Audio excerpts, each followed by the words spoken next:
wedding I had on Saturday at Crystal Point, I learned so many things to talk to you guys about with this wedding. A lot of things. And the first being that the bride. So let me explain.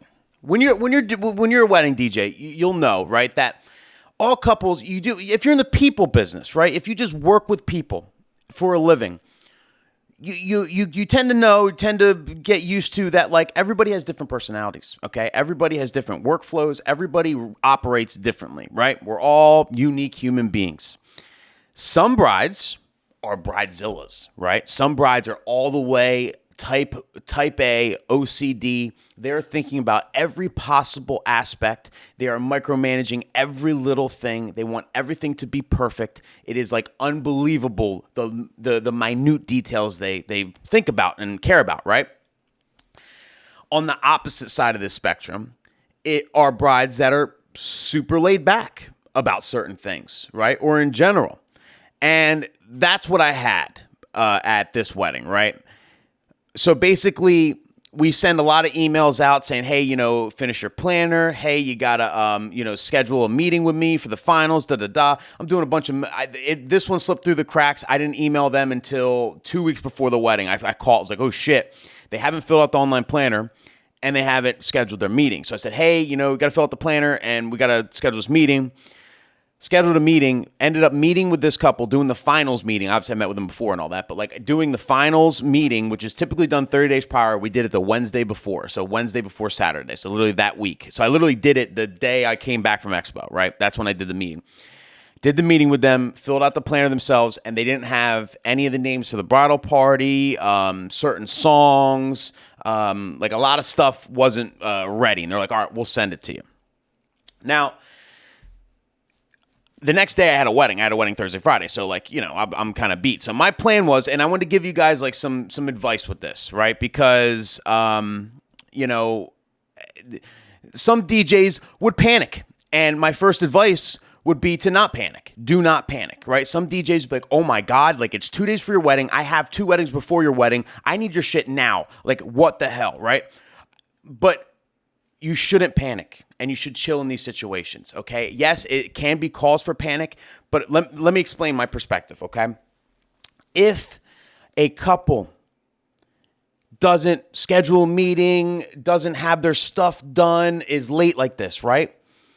Well, that means they're kind of laid back, and they're going to be lenient with this sort of thing, So it's not like it's extra pressure on you. I honestly I prefer a couple like this rather than a bridezilla that's micromanaging every little thing. That's way more stressful for me because there's things that I'm not even thinking of that could go wrong, Whereas with this, they're so laid back. They didn't even have their online planner filled out. They didn't even send me the names, which they ended up, by the way, she sent, I was just going to get them the day of, and I'm going to give you that tip, but she ended up sending them the day of, that Saturday, afternoon. She realized, oh my God, I forgot to send it to you and send it to, but there's no reason to panic and bug. Just go with the flow because they're going to go with the flow because they're going to be lenient. The fact that you're in that situation in the first place means that the couple is more lenient, more laid back, and they're not hung up on all the formality details. You don't need to meet with the couple ahead of time to read a crowd and rock the party, which is the main part. The only things that you're missing when it comes to meeting with a couple and all that would be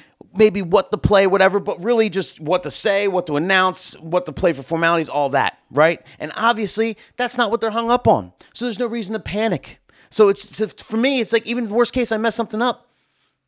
This couple's not going to bust my balls about it because of the whole situation. So do not panic, okay? Second tip I can give you is to leave blanks. Leave blanks. So in my sheet, I made my sheet regular, and then I just left a whole big box of my sheet with blanks. Because what we were missing, the main thing we were missing were the names of the bridal party. So for me, instead of like hounding her every night, hey, I need those names. I said, fuck it. If she never hits me up for them, because she didn't email me right away, she didn't email me to the day of. If she never hits me up for them, worst case, I'll go to the wedding, and when I go to line them up, I'll get everybody's names. And that's it. Well, line up how you work for ceremony. What's your name? What's your name? Do first names only. Keep it pushing. Or maybe the maitre d' had the names and I can get it from them. Whatever. You figure it out the day of. Go line them up a little early. Put on your mix early, or I had Santi go on early, and then I went on early, and then you just get the names then. What's the big deal? Especially if it's just first names. Don't freak out. Just go with the flow. It is what it is. Worst case. And it was funny because then when I was lining them up, a couple of the names that she gave me were wrong. She's like, oh, my bad. Switch them. Okay, cool. Swap. And she's like, honestly, if you fuck it up, I don't care. Her exact words. Right? And I'm like, yeah. And I thought back in my head, I know. And that's cool. That gives me peace of mind. You don't want to cut, because I feel like so many DJs would get so neurotic in this situation and they would turn into the Bridezilla. Oh, I need him right now. What are you doing? Okay, fine. I'll just wing it. I guess I'll just wing it. Oh, what am I going to play? What am I going to do? Oh my God. It's going to be fine, dog. Chill. You just got to chill.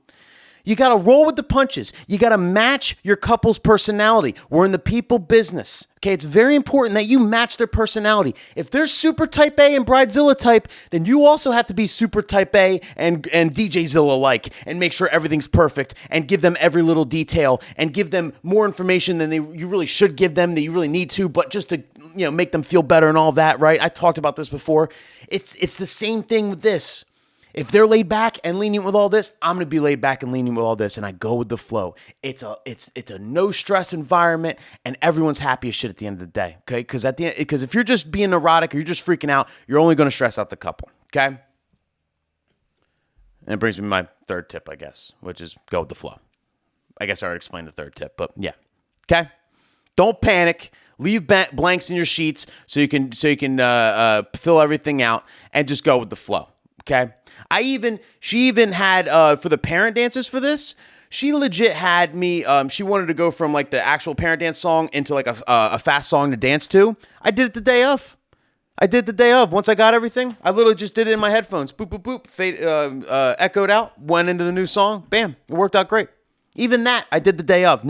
Always do that stuff ahead of time. Send it to them, make sure they're good. I knew, regardless of what it sounded like, she was going to be cool with it, because it was all kind of last minute stuff. You know what I mean? So just go with the flow, people.